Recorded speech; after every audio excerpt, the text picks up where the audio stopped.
Product not yet rated. For a long time we've been able to make buildings that look good.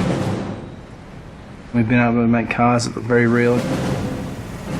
The level of realism goes up and up and up. With previous kind of technologies that you'd use, like facial motion capture, we didn't really ever feel that we could pull that off. You could never really tell whether someone was lying or not. With this technology, what you see is what you get. I'm always happy to help the LAPD.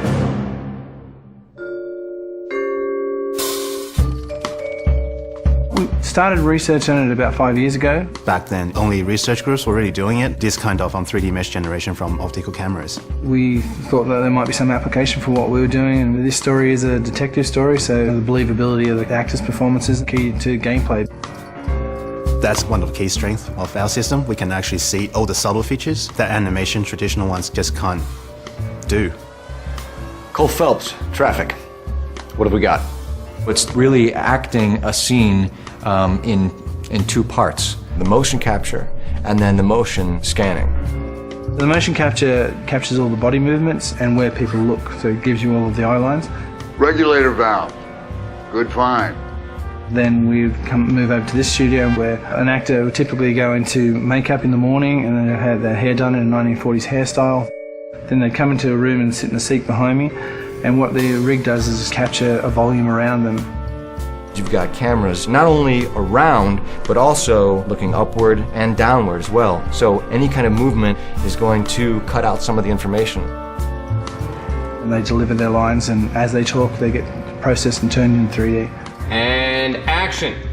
So the guys' names that I've been seeing doing the repairs on the heaters, they're fully licensed and accredited. We go from 2D videos to 3D meshes I think you're lying, Rasic. I think some of your men aren't fully licensed. to compressed versions for the game. I think some of your men aren't fully licensed. You're desperate to cover your sales. The level of detail is just so high that they're just like a real person in life. You're gonna lose your wife and probably end up in the big house.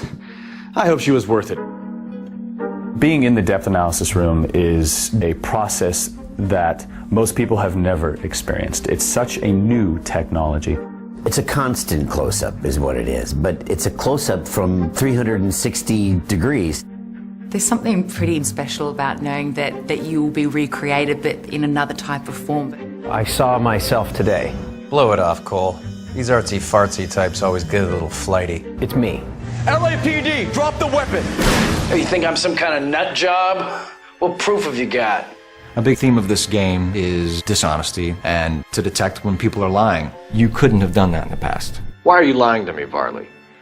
The better you are at reading people, the more things it'll reveal, and the story goes different ways if you do that. The only way you're going to get rid of me is to give me an answer. You're out of your depth here, detective, and you're asking the wrong questions of the wrong people. Having this realism really helps. You're literally talking to that person and then seeing how they behave by asking questions. Why did you kill Mrs. Terrellson? I have no recollection of the people I have killed. So what if I took a look around that car? You can't be accusing me of nothing. You've got the wrong guy.